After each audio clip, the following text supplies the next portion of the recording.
That's how we start the show. Alrighty, episode 12. Getting back to. We made it to an even dozen. I just clipped that shit. Sorry. Oh yeah. Not a baker's dozen, but an even dozen. Next episode would be a baker's dozen. You know that's what you got to title it, right? Like you totally on the thumbnail. Episode 12, a baker's dozen, or episode 13, a baker's dozen. Yeah. Do we know any? Do we know any bakers? Holy shit! They could spell out Backseat playlist in bagels. That would be really expensive, but I don't know. All the bagel shops that I know of in Frederick don't make their own bagels. They all are outsourced from somewhere else. Was it you and me were talking about this whole bagel? No, it was me and Matt. Me and Matt had this whole conversation because I love bagels. That is the only reason I would ever move to New York. I fucking hate the city. You know how much I hate cities. But I would move to New York. I've had a New York. Maybe Long Island. I had don't a know. Staten Island bagel because Lenny lives on Staten Island. Yeah. How's Staten Island? I've been there a couple times, but I've never spent like any like meaningful time. I haven't really done any touristy stuff. I don't feel like there's a lot to do. I know the Wu-Tang Clan's from Staten Island. Yeah. So that shows you probably how great of a Staten Island. Staten Island's finest. If I'm on Staten Island, I'm either in Lenny's basement, at the bagel shop, at the sushi place, at the diner, or at the liquor store. Like, see, I will not a whole lot of. Oh, there's a Dunkin' Donuts a couple blocks down. I'm not a New York pizza fan. I'll say it. Crucify me. I don't give a shit. New York pizza sucks. It's just thin, and it all tastes the exact same. Like I feel like the thing that New York pizza has is that like they have got a shitload of toppings that you can pick from. It's like they were like It used to be like in New York. It was the only place until everyone else started doing it. It was like we could put spaghetti on a pizza. Bam. We'll put fucking meatballs on a pizza. Bam. We'll put a baby on a pizza. Bam. And you're like, this is crazy. Like, and you could just get a slice. And now other places are doing it, and not New York. But I will give them. New York still has the best damn bagels. Nothing like a New York bagel. You can't. It just. It looks like it's a storefront that you're just like, I don't want to go in there. Well, I love it you too. Go in there and you're just like, oh my god, this is the best bagel I've ever had. It's the best, and it's probably not even the best New York bagel, but just from an outsider. Just it's better than anything. Have a hot take that there's a big plug-in company that I don't like, and I feel like they are the New York pizza of. Tell me, who are they? We should just start calling this shit out, bro. We should just be those people that are just being the truth. What are they gonna do? Not sponsor me. It's Waves. I don't like Waves.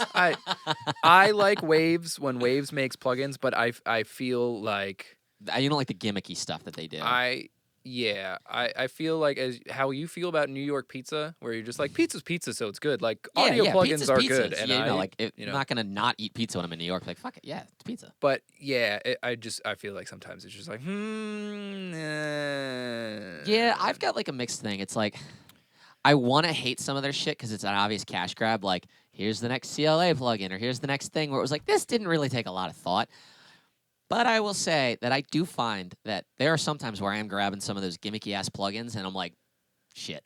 They actually do some kind of cool stuff. Like, dude, CLA drums, I hate it, but it works. And it does some cool stuff, and I'm just like, son of a bitch. I use 5 to 8 Waves plugins fairly regularly. Yeah. Like, their noise reduction plugins, phenomenal. Awesome. I love their limiters. L1, L2. I think I like the isotope noise reduction ones a little better, but they're just I don't want to spend the money. Like, yeah, I bought them because I did some like digital transfer stuff for a client, and I was like, hey, like I can do this. I gotta buy this plugin bundle to do this. I don't think you want to give me the $400 for the isotope one. So if you add in an extra $75 just for me to get this, so I can do the job, and they're like, yeah, it's totally fine. Yeah. Yeah, L1 I use frequently. I like L3. Yeah, I've heard nothing but good things about the new SLE channel V2. I haven't tried it. The C6 and C4 are great. I don't know, there's just others. I think some of their analog modeled ones just aren't on par with other companies. Yeah, I like when they do new stuff where it's not a gimmick and it's not a hey, we're doing another analog gear like the new Clarity thing they just came out with, the new noise reduction thing. It's Mhm. like I like when they do new stuff that's like, oh hey, we've got some new algorithms that can help clean shit up more, and it's Yeah, interesting. It's fun. they're oh, not the stock de-esser. I think it's called Sibilance or whatever. That Mhm. de-esser, it's great. Yeah. Um, Yeah, there's tons of guys that only mix with waves. Their Yeah. plugins are great. It's just like the company is what you're talking about. It's not necessarily. It's just like some of Yeah. their business practices, like, yay, hyper capitalism. Just we're gonna release a bunch of shit that's just a rehash of our other stuff, or yeah, it's I just just like, feel like some of it is just close, but it's just kind of skinned to look like. yeah, Yeah, I like the waves. I like the waves plugins that have like the least attractive user interface. I don't Like, like the the uglier the plugin looks, the more I like it. Yeah, I'm not a huge fan of a lot of like the new stuff where it's like, and not just them, the other companies where it's the RGB lighting style where it's Yeah. just like the gamer style where it's like super bright blues and bright reds and greens. It's like, yeah, old analog. I don't know. Not that everything has to be a skin of like old analog, but it Yeah. could just be basic. It doesn't have to look like some fucking 10-year-old's wet dream. Like, Yeah. look at all these colors. I'm like, ow, look at all these fucking colors. Yeah, like I like in Q10 that all the bands are different. Like, Yeah, no, when like, there's that's useful. yeah, that's helpful, but Yeah, I mean, maybe I'm just a shitty mixer and I'm griping about plugins because it's just I'm the problem. I just like bitching. Yeah, really. But speaking of plugins and speaking of bitching, I can do a lot of bitching about our topic today. Boom. Talking about guitars and bass again. We're talking just a little bit of like mixing and tricks and just an overall Mixing. thing. Just like fun shit, you know? Yeah, kind of what we do. It's not going to be a full in-depth tutorial because as we've learned with this series, it depends. Actually, I'm wearing my Depends I'm- today. We should totally do that. We should like get sponsored by them. That'd be weird. That'd be really I weird. think weird sponsorships are the way to go. I think it's fun, you know? Um, Speaking of our not sponsors, shout out to Jack's Hard Cider and Mela Kitchen, Josh Fiddler, hey. fan of the pod, probably our biggest fan. Thanks for keeping my seat warm a couple weeks ago. He is going to be probably fairly regular on the program. It's looking like and sounding like. Be very, very cool. If you'd like to be a guest on our show, please should we have them send an email? Or should they throw a rock through our car windows? Just message one of us Yeah. at this point. I don't think we're big enough to have like a filter. I feel Yeah. like I'll talk to anybody. You got to wear a funny hat, though. I don't know. You gotta sit next to Animal. Yep. You got to let animals sit in your lap. Ooh. Yeah, you got to kiss them. All right. Look at that mouth-to-mouth action. That'd be fun. Yeah, I feel like we could, get a little weird with this. Let's see where. Speaking of getting weird, I've done some weird shit to get guitars and basses to gel together. Oh, yeah? Yeah. What's some weird shit you've done? You were talking to me about a something with some modulation. Yeah, it's a Andy Wallace trick. Andy Warhol? Andy Warhol. Yeah, I didn't know he was an audio engineer. Yeah, just make your mix sound like 4 different ways, like the soup can or whatever. Yeah. It was. Yeah. 4 different just colors. Be a hack. Contrast. Andy Warhol was a hack, and I will never take that back. All right. Hot take. That's going to be a shirt, too. Fuck Pittsburgh. Lovely place. I could possibly live there one day. All right, so tell me this Andy Wallace trick. So, we'll have to take a couple steps back because it's usually a bass trick. You've heard it on all of. He mixed Nevermind, so that Okay. real chorusy thing from "Come as You Are." Mm-hmm. It is from a Yamaha SPX 90 effects rack. I have one in that rack that I borrowed from Lenny, and I'm in the midst of Nice. acquiring the gear to have an actual outboard setup thing done. I use it on bass a lot. So did he. It's on. There's a Rick Beato video of Andy Wallace. Beato. Andy Wallace mixing styles or mixing things. I watched it, and I realized like, oh wow, he's mixed a lot of records that I like. I don't always love his snare sound, but that's a taste thing. So basically what he does is to get movement out of his bass, he will send it to a chorus and hard pan it left and right. I will do that. Wait, hard pan what left and right? The Like chorus, the so return. so have a stereo chorus? Yeah, Basically left it'll and be right? a stereo Okay. chorus, so then it Yeah. kind of swims throughout your Yeah. stereo image. I like doing it. Ever since I've learned that trick, it has been kind of a mainstay. Yeah, I think you told me that trick a long time ago, and I've done that. Yeah, I don't use it I will duplicate bass tracks to do it. Mm-hmm. Because if you send a lot of low end to it, your left and right gets muddy. Yeah. And I'm usually doing. So what do? You're high passing it, Yeah, high passing the I bass track will. and then sending it. Yeah, we're leading off with this one's putting the cart before the horse just a little bit, but it happens. It's I will usually duplicate I think bass. the cart should do some work, man. Yeah. Those horses pull it all the time. Yeah, you know what? Cart rights. We need rights for these horses carts. should unionize. We've had it with these. Fucking carts. These fucking fat cats on the cart. You know, it's time for them to. You know, they should push us for a little bit or something. I don't know how it works. I don't know how business or nature works. I'm really just. I don't know. My parents tried to tell me the birds and the bees things, and I just tuned out. So first time I met a girl, I was like, "Where are the bees? Do you have them, or am I supposed to bring the bees?" Am I the bird? I feel like. Are you gonna feed me like a bird? Is that what happens Don't throw here? up in my mouth. Yeah. I mean, maybe. I don't know. Yeah. I don't think you. That happen. Back to audio. Side tangent. Yeah, I will usually have a clean bass sound. I'll usually have a clean low bass sound and a clean high bass sound, and then I will duplicate that high one. High one. It's more of a mid range than a high end thing, Yeah, but bright, dark. And then I will have that one maybe be distorted or something, and one of them is going to the chorus. Yeah. Probably the clean high one. Yeah, I feel like the distorted. A distortion into a chorus would be.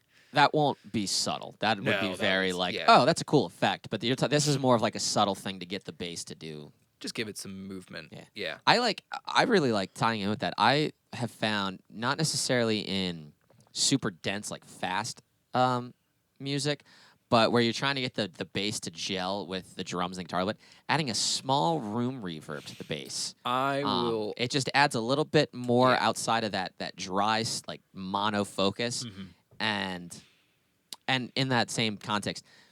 Sometimes I'll do it to the whole. I'll just throw the reverb on there and just change the mix knob, or I'll do like a high passed bass that then is sent to the reverb to get a little bit of, just a little bit of something. And if a lot of the times I'll try to get a room sound. I might send it to the same room that like my snare is going to or something, just to kind of gel everything a little bit more. I will often have a bus that is a room sound that all of my guitars and basses are going to. And this is why I wanted to wait to do the mixing episode for bass and guitar into one, because I feel like it's so dependent.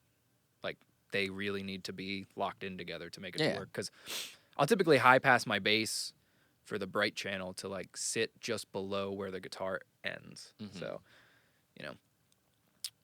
say there's really nothing below like 250 where I have like if I'm high passing my guitars up to like 250 or something, which might be a little extreme, but in context, if there's a lot of 200 in the bass, like I don't want to do some weird like frequency side chaining thing. Like I'd rather just let the bass tuck in underneath that. So that's my bright aggressive bass sound. Bright aggressive bass. I with guitars, I like doing one of the fun tricks that I like to do is for like choruses to get like a lift is again just like a duplicate or just bussing out my stereo guitar to another track that's got like a brighter EQ and just add like high pass it to I don't know up to like maybe over 1,000. I mean, like really just this thin sounding guitar track that's just a little bit of brightness Air. that You're just adding air that then lifts in the chorus just to add something, and then also having a compressor that compresses them so you don't actually get a dB boost, but just a frequency change that lifts it. I think we kind of you talked to me about that actually with a suggestion that you had about EQing the vocals different between the chorus and the verse, and I think a similar thing could be said with guitars is like slightly making the guitars darker in the verses and then brighter in the choruses, or if you're going for a flip-flop a dynamic, brighter in the verses, darker in the chorus. But those kind of subtle EQ changes, I'll call them tonal changes. Yeah, because you're not like hacking away at a frequency to make it work. You're just like, ooh, that's... Yeah, let me tonally change this to create a dynamic feel. Because I feel like a lot of people think that dynamics is just volume, and it's not. So many different things can create a dynamic change. How much do you compress your bass? Like, if I were looking at your gain reduction... So I know it's gonna for depend. Yeah, so for rock and metal, where I'm really trying to get that bass to just glue in with the drums, and I'm trying to get, for the most part, you to feel the bass Yeah. and the bass is going to be kind of just a lower version of the guitars. So Yeah. we're talking about that root note playing. Mm-hmm. I'll compress a lot. Like I'm probably 12 dB or more. I'm Okay. almost at the point of limiting the bass because it's just I want that to just be that low end that's just there the whole time that you're getting hit in the chest with. Yeah. Now, for a more dynamic song or performance like something with Nick, where we've got the bass is doing a little bit more movement, it might go off and do its own thing that's harmonizing with the guitars. Yeah. I'm still going to compress it, but I'm going to compress more so the low end. I'm gonna probably like multi-band it, where I'm Yeah. really smoothing out the low end so it's always just there. But then the top, I want that to kind of poke a little bit more at times. There's sometimes where I want those frequencies to jump out a little bit. Yeah, where it's like, ooh, that was really cool. I feel like it adds a little more movement to that style of music. Whereas in rock and metal, your movement comes more from just the arrangement of the song rather than the actual performance because you're wanting it to be at fucking 10 the whole time. So you've got to really flatten your dynamic range to then allow the arrangement to move.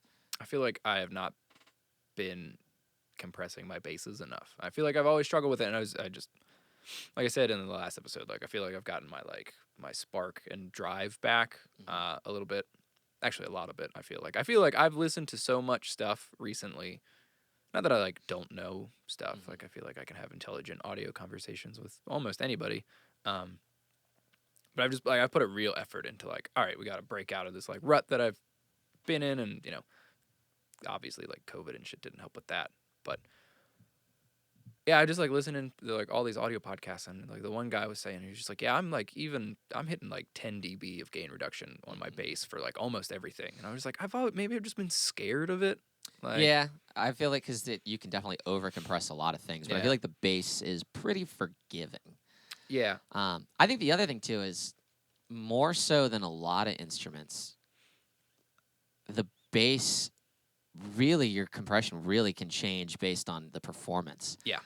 So between like because with I'd say with most guitar players, they're either doing fingerstyle or they're playing with a pick. Yeah. Whereas with bass, it's like you could be doing a multitude of different things, and I think depending on the player, you could have to compress a lot more because of how off they are. I know a lot of bass players that play with their fingers are not super consistent, and so you'll see one of the fingers, if they're like an index leading finger guy, you'll notice that on like the 1 and the 2 that it really peaks because they're hitting it a lot harder. Yeah, or it'll be 3 and 4 if they, and it's definitely not even like an accent thing. It's just oh wow, their fingers are just not balanced out.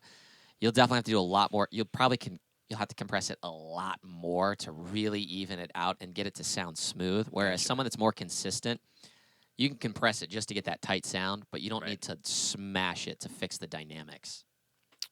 Yeah, I don't know. I'm gonna next couple mixes I might screw them up completely, but I'm gonna go for it with the compression on the bass. Did you ever try the Andrew Shep's rear bus technique? No, I've heard of that. Yeah, so I've taken the idea and I've kind of made it my own. Mm-hmm.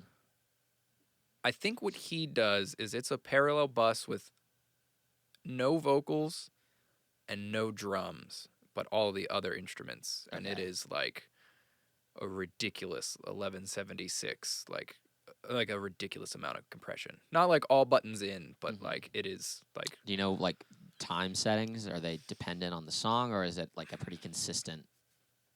I feel like it's medium fast and medium slow. I don't remember. Okay. And I'm also so bad at the 1176, I forget which one's which.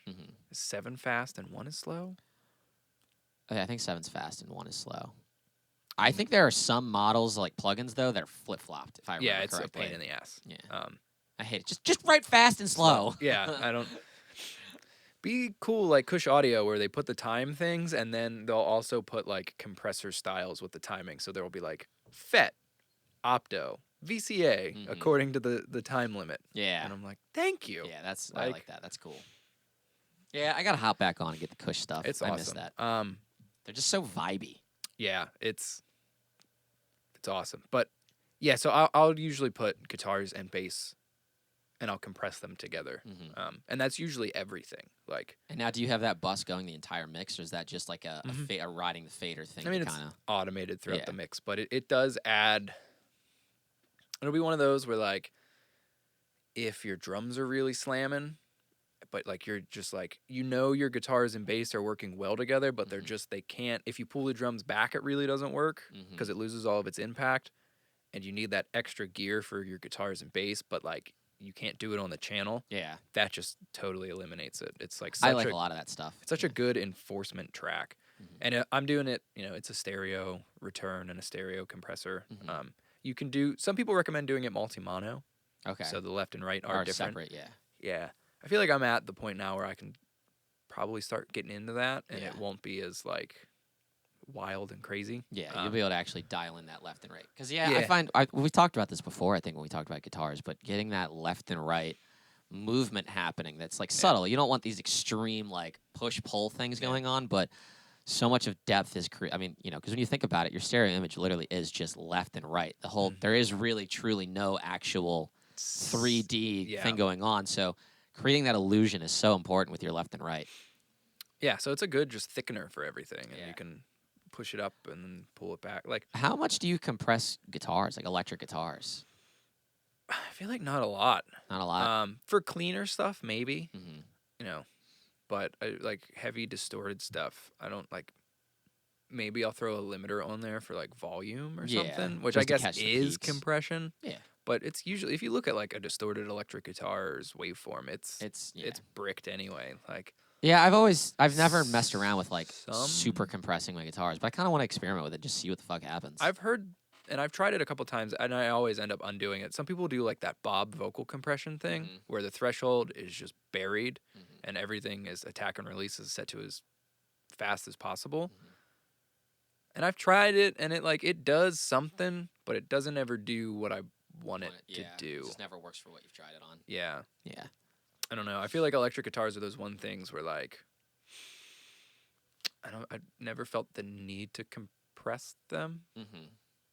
Assuming it's a heavier sound. Like unless you're getting like sometimes I'll run them through a compressor just because I like what this the mojo like that happens. the harmonics that are just like that are generated through it. Like if I need another edge, like I like running electric guitars through a distressor or something because you're getting the distortion from it. But it's never been like. Oh, I need the compression for this. I don't know. Yeah, I understand. I struggle with guitars. I feel like they're probably my weakest spot in my mixing. Other than like keyboards and stuff. I've been a big proponent recently of trying to get my guitars in the mix just from the tones themselves. That it's like I'll find like I've just been experimenting, and I've just been doing this with like amp plugins, like instead of trying to actually like mic up cabs, just for experimenting purposes. But just duplicating my guitar, like so my left and right guitars. If I've just got a stereo pair, duplicating them 2 or 3 times and trying to really, instead of pulling up an EQ and just going like using a different tone. It's like, all right, this is my basic tone. I really like this, but man, I wish there was a little more low end, and turning the bass knob up on the amp just doesn't do it. It's just not doing it, or I'm not getting the presence that I want. Well, I'm going to create another tone that then builds around that. Yeah, and then I found that I get so much more mileage out of doing that, and it's like. And I think also like that also, because when you start EQing and start doing cuts, stuff like that, you're starting to, and using plugins, you start to introduce phase shift. And so does that happen when you're using multiple different tones? Are you introducing, I mean, you are then introducing more tones, so there is more phase relationships happening, but is it as detrimental shifting as if you're cutting and EQing? I don't think so, because you are altering the signal. So yeah, they're the same performance, but like if I run the same DI through a Fender DeVille and a Mesa rectifier and an Orange rocker verb and a Diesel 3 or whatever, or in a 5150, like they're all the same performance, but all of the harmonics are going to be different depending on how the circuitry of the amp reacts. So you got to make sure they're in phase. Like even with amp plugins, you got to still make sure they're in phase. Sometimes like you pull up an amp plugin and it doesn't get along with the other ones, so you got to flip the phase on them, and then it's like, oh, there we go. But I was just because I noticed like I feel like there's a little more leeway with the phase relationships by just adding more tones rather than EQing one. I just feel like I get farther along, and then it's like before I've ever even pulled up like an actual mix, like I start actual mixing, I'm like, wow, my my static setup here is actually already pretty like big and full just by adding another tone to the mix. Yeah, I mean, isn't that what Jerry Cantrell did on the one Alice in Chains album? There was like 3 amps, so there was like Yeah, I'm pretty sure. there was a low end.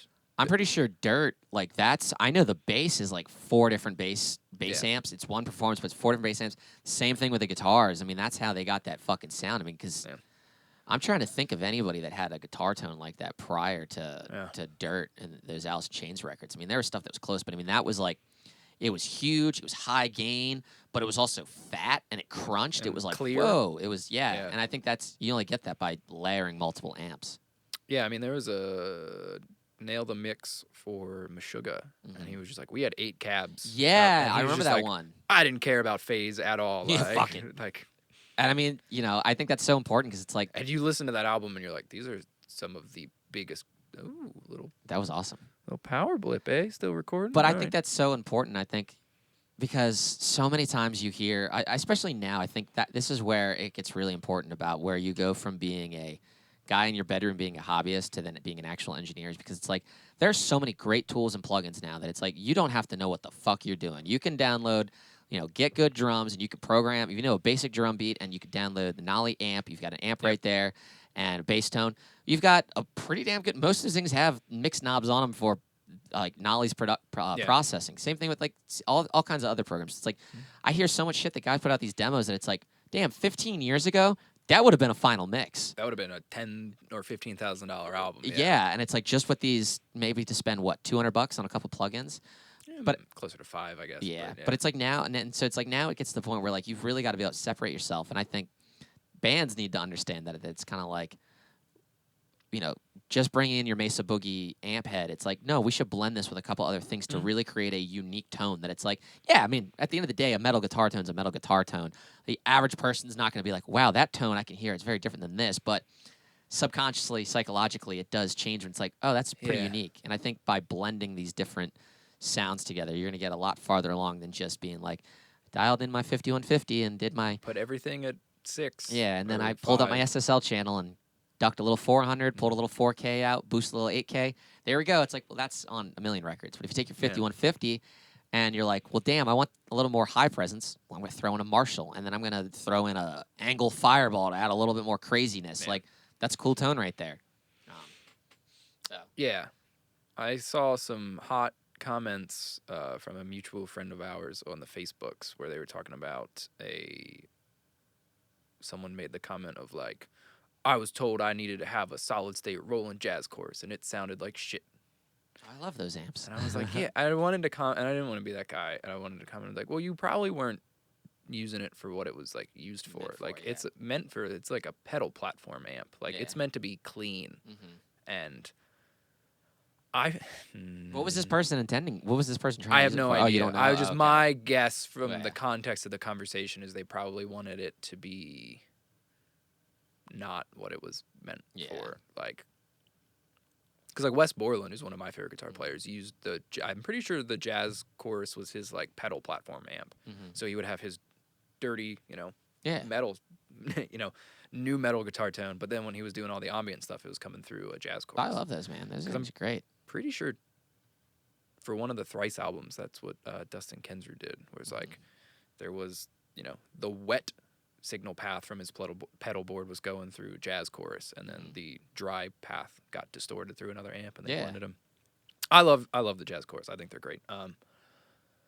Forget my point that I was making. Oh, I feel like the jazz chorus is kind of like, they're kind of like Paiste cymbals, where if they are transparent to your ability as a player, where like Paiste cymbals, like, if you don't have finesse, they just sound like glass breaking. Like they are loud and abrasive. But if you have, if you can play with finesse and you know how to properly hit a cymbal, they will sit and they will work in your favor. Yeah. It's almost like when you get,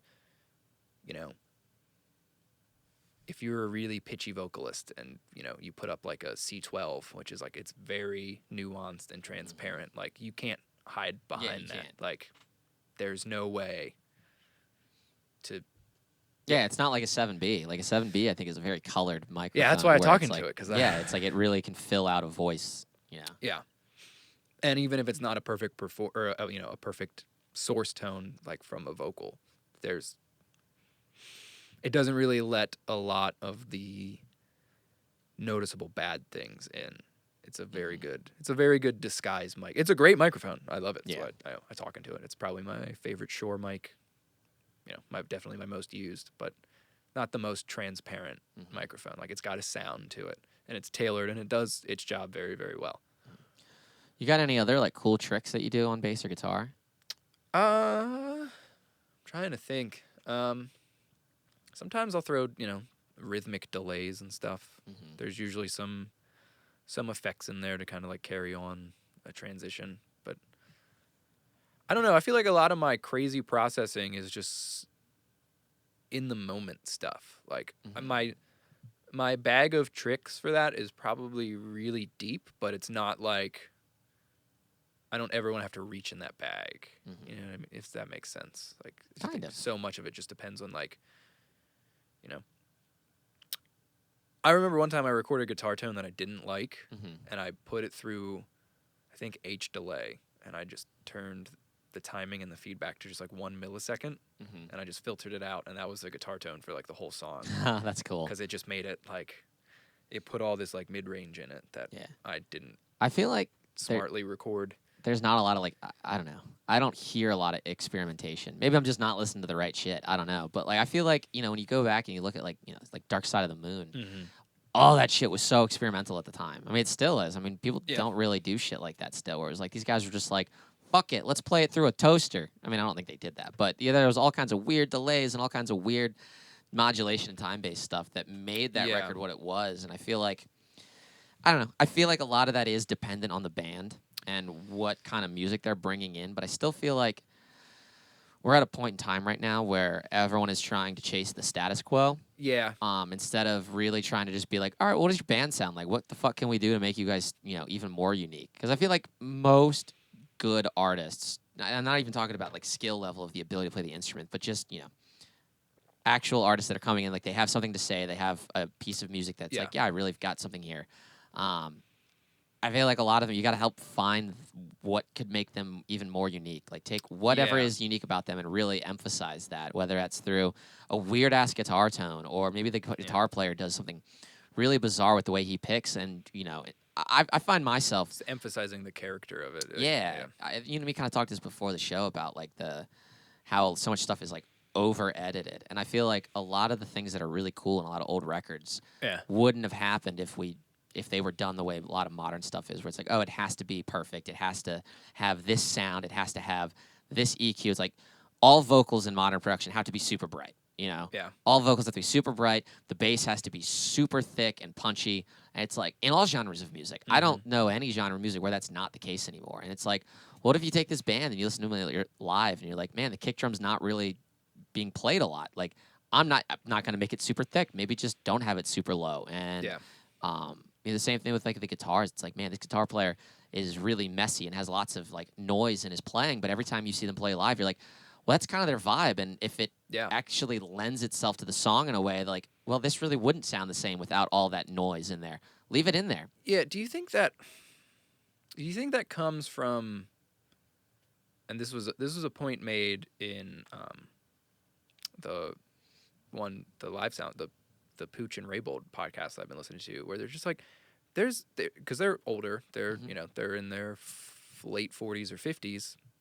I think they've both combined, they've been mixing sound for like 60 years or something like that. Like they have 25 to 30 year careers. Like they've been around the block, and they're just like, man, there's a lot of like up and coming engineers that aren't musicians, and that's just like weird. And I feel like a lot of where that over editing thing, like that came from, because there was like, I'm encountering it in a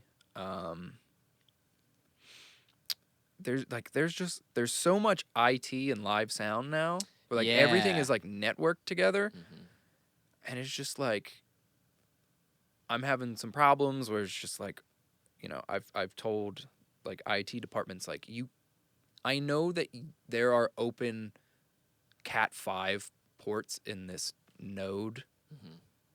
You can't run sound consoles on or lighting consoles or amps on an open Wi-Fi network Mhm. because someone could put a virus on and they could brick a $35,000 sound console. Yeah. Like that's why when you update stuff, you have to put it on a drive from the Mhm. website and then you plug it onto the console. Yeah.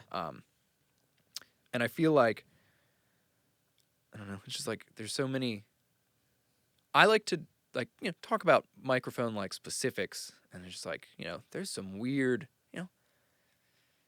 that 5K bump in a 421 is kind of annoying sometimes, but like you can use it in a way where it really emphasizes the creativity of what you're doing. And I feel like there's just too many people who know the technical means of things. We're like, oh, I can route stuff in this way, and that's better because I can do it.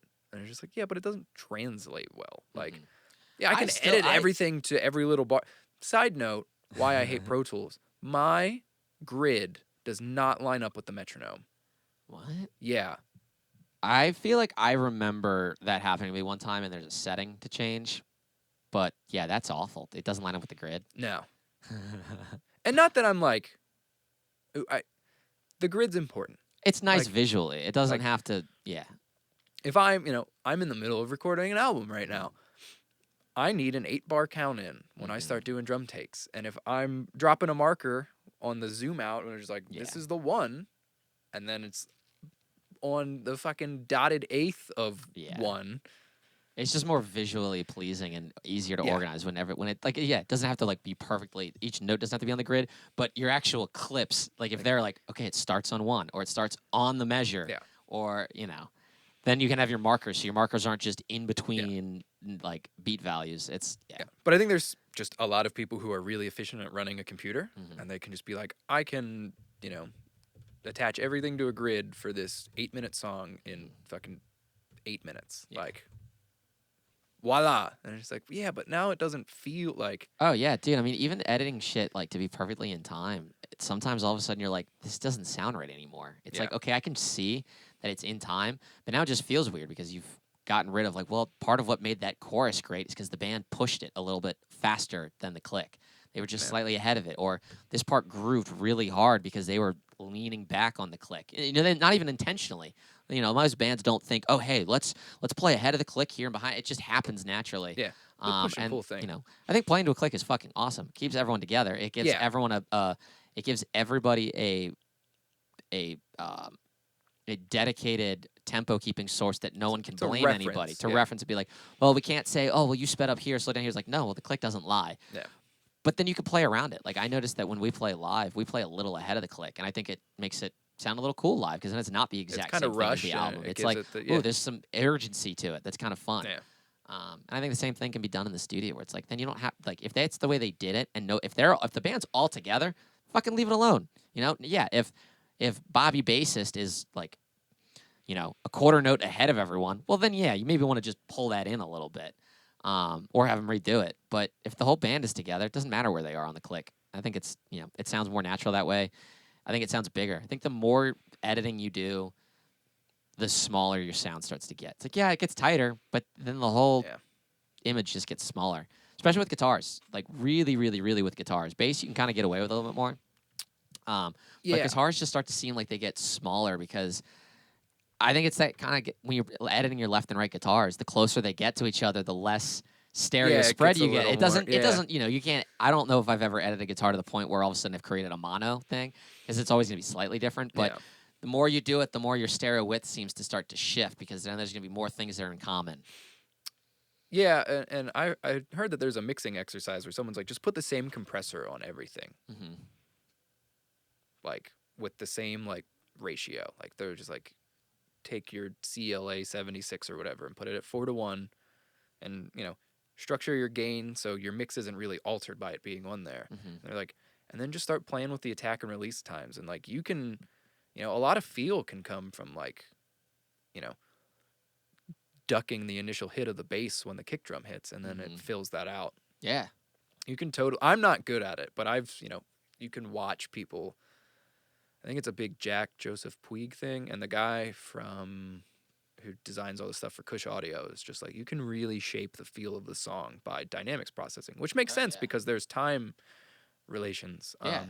That like I feel like I'm pretty good at audio, and it like blew my mind, and it was like, oh, like I can calculate like release times on a compressor with the BPM of Mhm. the, so like you can subdivide it so it'll release in between notes and stuff like. Yeah. And it's usually just like, oh, faster song, faster release time, and I was like, Mhm. oh, like I should not rely on this, but like But having that knowledge can be cool. there's an app, I forget what it's called. I think it's like $6, and you type in the BPM and it'll break down like milliseconds for like each of the like corresponding like subdivisions and That's stuff. cool. Yeah. That's really cool. I mean, it's kind of essentially what we can do with delay times too. Is you Yeah. can have the beat time, but then also then the corresponding millisecond.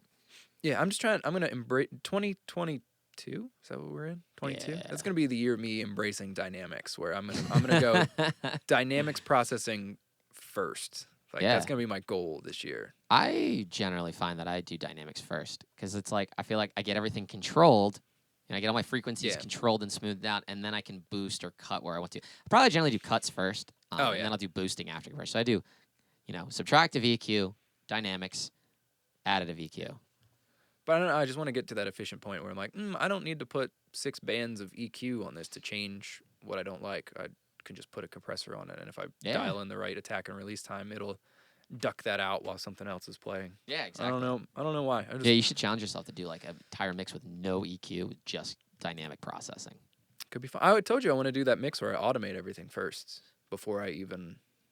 I feel like that'd be really difficult. Get your automation going, and all of a sudden you start adding EQ and dynamics, and you're like, now my automation's all fucked up. Yeah, but I just want to see. Yeah, like, no, do it. I'm just saying it'd be tough, be but it'd be cool. I like your idea of having, or Josh's idea of the three of us taking the same exact thing and mixing it differently. Yeah, Different approaches. I think it'd be kind of cool. Yeah, I was thinking about that. Like we could just take the tracks and then give ourselves an allotted amount of like mixing time. Like it doesn't have to be in one shot, but you only get an hour, or whatever. Or like not even just, I could be off from shows in a week and I could have 5 days to mix. Like just what can you get 90 minutes to mix this, and it doesn't have to be a continuous 90, but you can do 15 here and 15 there. We should do it with our Falkland Trio cover project. I thought of that in the moment. That was great. Yeah. I was like, are they from Atlanta? No, Oh. they're from Chicago. Oh, okay. I didn't know. That's why I was like, it's funny regardless. I was reading an article about there's a wide receiver for the Falcons who's suspended for the season because he took a hiatus from the team and then was like betting on NFL games or something. I thought he took a hiatus to become an audio engineer. He's like, sorry guys, I gotta mix my bro's I'm gonna album. broadcast this. Yeah. Hell yeah. I wish we had like a bigger listening base that we could get people to like send in like weird guitar tricks that they've done. Be like, yo, send us a file, a 2-track of your guitars with some weird ass shit. One of my favorites is on the Story So Far record. I think I talked about this before, where he put a SM57 in like a wine glass of water. Yeah. And then recorded that in front of the guitar, and it creates this really weird, like phasey sounding guitar because the frequencies are all bouncing around in water. There was a Kurt Ballou video where he took like the water jug from like a water fountain, and it was empty, of course, and they just put an SM50, like they put it in front of the cab and they put a 57 down in it. Yeah, or what you do is you just cover it in like saran wraps or a condom. Condoms are waterproof, so just do that. And dunk it in water, and it creates a really weird thing. I mean, just think about it. If you're ever in a pool and you snap underwater, how weird it sounds. People have done that, I think, with buckets of water by kick drums to get really low stuff. They'll wrap up a 57 and drop it in a bucket of water. Yeah, I wanted to try doing like the same thing but with vocals, like doing like voice underwater with a microphone and see what the fuck that sounds like. Yeah, we've talked about that. Yeah, I'd be like, cool. I don't know what you that might would sound choke like. a little bit. Yeah, you might waterboard yourself, but could be fun. Track waterboarding. Ooh. Put a wet cloth in front of your speaker and then mic it. Nice. My phone is blowing up with dates for like show stuff. Like, Nice. Are you available? I just got like 9 of them. I was like, I don't know. I'm in the middle of a podcast. Yes, I'm available for everything. You guys figure it out. Yeah, so I'm trying to refocus here. Other guitar stuff. Do you, other than like amp sims and stuff, do you do anything fancy with just the DI track, or you with just the DI track? No, but I'll EQ my DIs. Yeah. I'll add a little bit of brightness sometimes, or I'll add a little bit of thickness below them. Yeah, it's nice to EQ it before you send it to an amp sim or Yeah. reamp it or something. Just get a weird. I feel like every pickup has like a weird frequency in there somewhere. It's just like. Yeah, they all have some kind of weird harmonic resonance. Yeah, I don't like the sound of acoustic DIs. But I found a trick for live stuff where you insert a room reverb You don't bus it to it. You just put it in line, Yeah. and then that becomes the acoustic sound. And it's like a short room. Oh, that's and I'm cool. excited to try that because I I mix a lot of acoustic. One thing I like with stuff miking live. is I like putting a room mic behind the guitar cabinet so that I'm getting like the back wall reflections. That kind of just like woofy. Yeah, and it can be kind of low weird. end, Like not even yeah. with like an open back cabinet where you're miking the open back. I mean, just putting a microphone somewhere behind the cabinet and in the room, and you're getting this weird, bouncing off the wall. It can kind of create a cool sound, like for like a room effect. Yeah. Shit, I Typically, hung a microphone from the ceiling one time. That's That was kind of cool. Yeah, I know we talked about. Do you just build like a studio room reverb? Because I don't really use dark reverbs for rooms. Like if I'm sending my like stringed instruments to a room, I typically want it to be kind of. It's probably the brightest reverb I use. Yeah, so that it kind of cuts through a little bit more. Just makes it feel like there's that air that you get in a room where sometimes a 57 right up against a guitar cab, like Not a lot of air. You get Yeah. a really tight sound. Yeah. yeah, it's kind of dark and flat, and then the same thing with a bass cab. Whereas like in a room, there's just the high frequencies can just develop in there if depending on the tone, obviously. Yeah. Like some tones there's just like, wow, there's nothing above 2K in your guitar tone. Like, what is this? I don't often send guitars to reverbs. Like I'll generally capture that like live. I try to do the room, Um, yeah. But if I do, I'm generally doing like a higher pitched reverb. I don't know actually. I've done before where if I'm doing like acoustic guitar and you've got a really bright acoustic guitar, I will do like a darker reverb if I'm trying if it fits the song. If I'm trying Balancing it if I'm trying to out, like yeah. mellow it out where it's like, all right, I wanted the bright jangly acoustic Up guitar, close. but then I really wanted to give this like moody vibe to it, then I'll do like a darker reverb. Yeah. I just find that usually with my guitars and bass that I like a I like a lot of low mid stuff. So if I use a darker reverb, it just muddies Yeah, it that just up. muddies So the if I hell out go of it.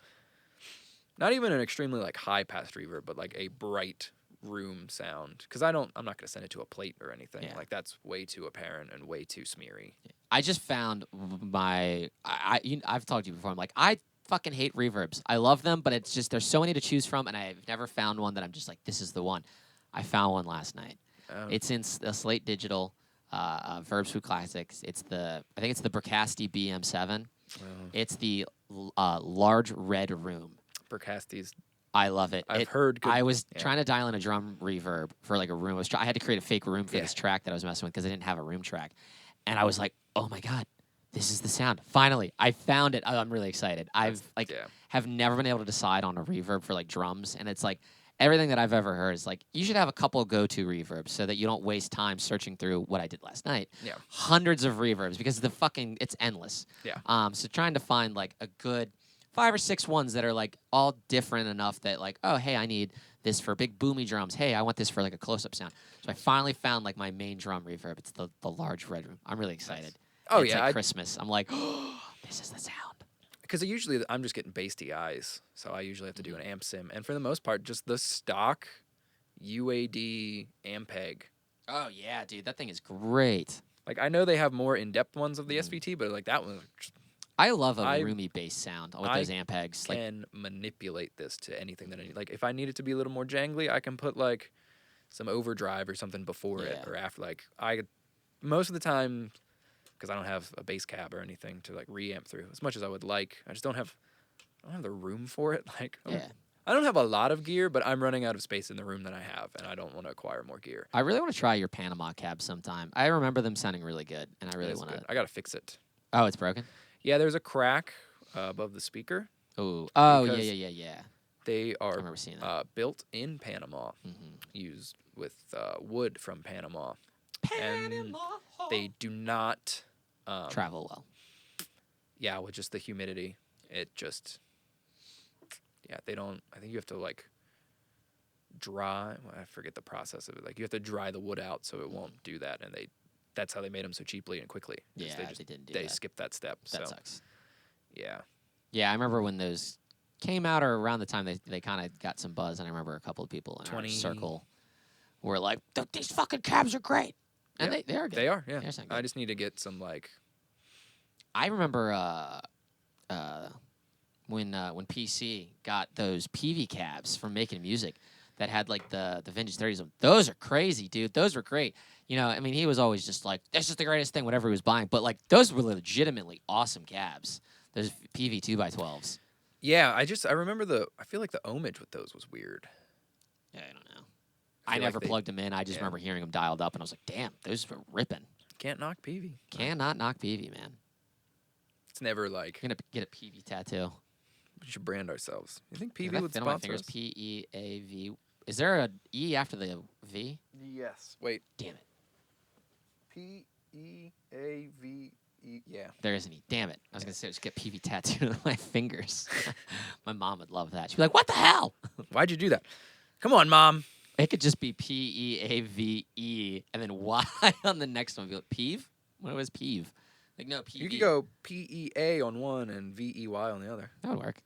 And then people would only see your right hand and be like, that guy really into peas? Like, Or I could get half the word, you get the other half. Like, peeve. when we high five, Yeah. it'll like line up. I don't know. Like, holy shit. That's bold. That's a bold My favorite move. guitar trick is taking your guitar and throwing it out the fucking window and just giving up. Yep. That's a great one. Giving it up. Learn one song, give up, make trap beats. Yeah, exactly. Learn how to play Smells Like Teen Spirit, and you've figured out guitar. Sweet. Yeah, Yeah. that's mixed tricks. Mixed tricks. In the box. Get it right beforehand. Yeah. So, Do something weird. I'm tired of hearing the same guitar tones. yeah, be Do different. weird shit. I don't care if it sounds like shit. Just do it. I care if it sounds like shit. Yeah. I just don't want to, yeah, be you. Take our advice and do what you will with it. Yeah. Opinions. This has been. Should we playlist some random stuff? Yeah. Let's just like honestly, let's just off the top of our heads. Let's do something cool. Fuck it. Alice in Chains. Them Bones. That guitar tone right there. Fucking killer. No looking. I We just can't gotta- look. Just off the top of the head. Them Bones. Alice in Chains. Oh, Great guitar tone. Oh gosh, darn it. Bulls on Parade by Rage Against the Machine. Oh yeah, hell yeah, dude. One of my favorite bass tones. White Bat. He is listen to that. legend. That's good. Oh That's man, the bass gnarly. tones are so sick on there. I noticed with that it's so weird. Sometimes when I get myself to just listen to music. I think a lot of times when I'm listening to music, I'm trying to just enjoy the music, and so I don't pay attention to the mix. Yeah. And so for Can the long. you do that? I forgot how to do that. Yeah, no, can't I do it anymore. with that record, and now I'm listening to that record from like an analytical standpoint, and I was like, I never noticed how loud the bass was. It's like that bass is like the most prominent thing Yeah. because like for the longest time I was like, man, I love the guitar tone, and I finally noticed I was like, wait, that guitar tone is just a standard like 5150 or like a Mesa guitar tone.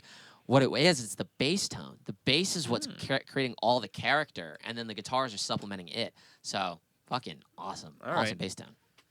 Is it my turn again? Yeah. Oh, I had the song in my head and then it escaped me. God.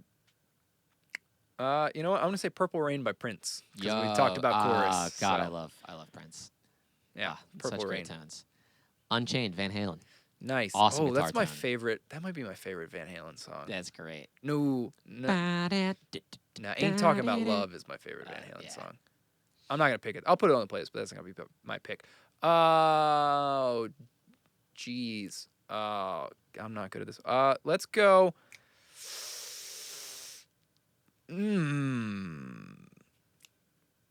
I can't. It's a Muse song off of Origin of they got a lot of Symmetry. great tones. I can't think of it. I think it's called Screenager. You know what? Let's just go with Newborn. We'll go Newborn by Muse.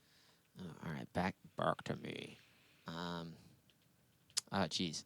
Jeez. Oh, geez, Rick. Jeez. I need help. I need to phone a friend here. I'm trying to think of what else I want to throw on. I don't know. There's so many great ones. We talked about guitar. You know what? I'm just gonna. I'll cut in front of you, and Yeah, then just you cut can in go front back of to back. Stillborn by Black Label Society. I feel like Oh, Zach Wild yeah. is worthy of being on our Those are great. guitar podcast episodes. Absolutely. It's just got a cool riff to it too. Shit. Whole lot of love. Led Zeppelin. Great guitar Nice. tone. You know, let's just. Oh man. Wind Cries Mary by Jimi Hendrix. Oh, fuck, dude. Yeah. I love any. Jimi Hendrix had some great tones, man. They're just so awesome. I think a lot of what made a lot of those old records sound good, too, is the fact that they didn't tune to, like, an actual tuner. A lot of times they just tune to each tune to other, themselves. And so there are these slight frequency variations that you just can't recreate. Just a little off, yeah. Yeah, I think it's really cool. And then the singers sang to that. So then the singers are A little. they're not singing E. They're singing like a slightly flat E because of the way the guy tuned. I think that's what's really cool about a lot of that shit. Don't tune your instruments, people. Yeah, No, don't tune. Tune to yourself. Oh, Tool released like a reimagined version of Opiate. Really? That's like 9 minutes long instead that's of cool. 4 minutes, so that should be on the playlist. Hell yeah. It's deserving. Shit, I love me some acoustic guitar. Leaves That Are Green by Paul Simon and Garfunkel. Nice. That's got a really great acoustic guitar sound. Another acoustic guitar I like. Go ahead. I think. Oh shit! I think we already did this song. That's fine. Love Is Selfish by Jack White. Yeah. I'm obsessed with the production on that song. It's great. Hey, we kind of made fun of it a little bit, but Seven Nation Army by the White Stripes. That was some creative guitar playing. Yeah, I'm cool with that playlist. I'm good That's with a cool that, yeah. eclectic little playlist. Hell yeah. Sweet. All right. The guitar on Ice Cube's Today Was a Good Day, which is a sample, but Go. You like who you like, and we'll like who we like. And that's good enough for me. this was episode 12. 12. All right. Phoenix has got to go to work, and I drank too much liquid before doing this, so I really have to pee. So Peace enjoy out, that everybody. visual.